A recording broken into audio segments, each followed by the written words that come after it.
Et on s'est posé la question avec les institutions, pour les institutions et notamment les institutions scolaires, comment travailler à la prévention des risques d'embrigadement dans des sectes faits des adultes à l'égard de jeunes ou des jeunes entre eux qui peuvent parfois suivre des voies d'errance et de traverse, mais qui peuvent poser donc des questions de sécurité individuelle donc, pour les élèves, mais aussi comment ça peut détruire des familles, le tissu social, le tissu national, et puis les conduire à faire des voyages liés à des conflits et croire à des chimères, à des dogmes, et qui sont ce qu'on peut appeler des risques sectaires.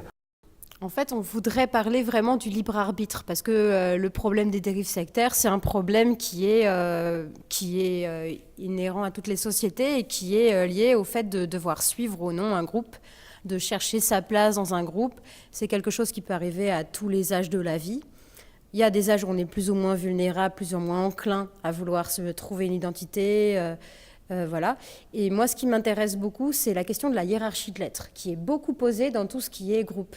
Parce que comment suivre une personne en pensant que c'est un modèle, le principe du gourou. Pourquoi plusieurs personnes vont vouloir suivre une autre en pensant, donc en donnant à cette personne-là un pouvoir sur toutes les autres. C'est une question qui m'a toujours fascinée, je ne sais pas pourquoi. Peut-être que je rêve d'être gourou, je n'ai jamais réussi, je ne sais pas.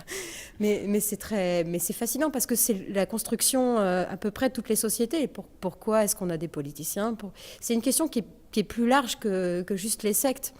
D'ailleurs, la dernière scène, on est resté très vague exprès. Ça peut être un mouvement politique, comme ça peut être un mouvement religieux, un mouvement contestataire, ça peut être tout et n'importe quoi, et c'est fait exprès. C'est comment on est capable de s'oublier en voulant suivre une pensée, une idéologie, et comment on est capable, à travers cette idéologie, de faire des choses qui nous dépassent et qui vont à l'encontre de ce que nous, on nous a appris en tant qu'humains, voilà, entre la notion de ce qui se fait, de ce qui se fait pas, le bien, le mal, bon, même si c'est des concepts un peu démodés, voilà.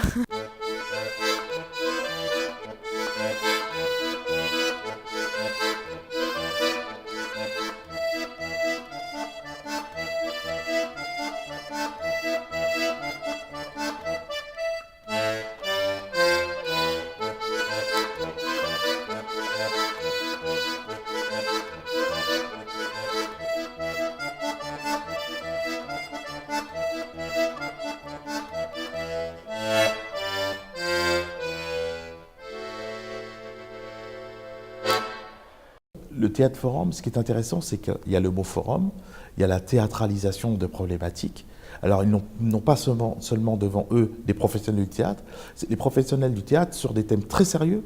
On leur demande après de venir avec eux jouer les scènes et dans ces scènes-là, apporter leurs mots pour résoudre des problématiques globales où ils vont pouvoir être acteurs et auteurs des solutions à trouver.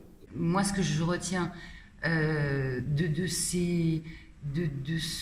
cette journée, finalement, c'est l'attention que tous les jeunes ont eue ce matin et cet après-midi. Leur implication, on parle de prévention, et moi, je pense intimement que ce qu'on a fait aujourd'hui, c'est de la protection. Vraiment, on n'a pas employé ce mot, moi je l'emploie, parce que en travaillant comme ça avec les jeunes, on les protège. Parce que on les informe, on leur dit, et ils comprennent ce qui peut être grave dans la vie.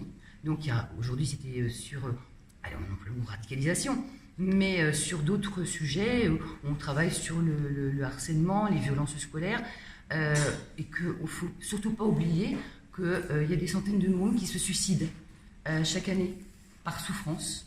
Donc je suis plus là, je réalise plus là qu'on est plus, je répète, dans la protection que finalement dans la prévention. C'est pour ça qu'on dit, c'est pas seulement un mot de fantaisie, c'est vraiment d'utilité publique au regard des risques que courent souvent devant ce phénomène de dérive sectaire les plus jeunes, les moins jeunes en tout cas de notre société sur le plan global.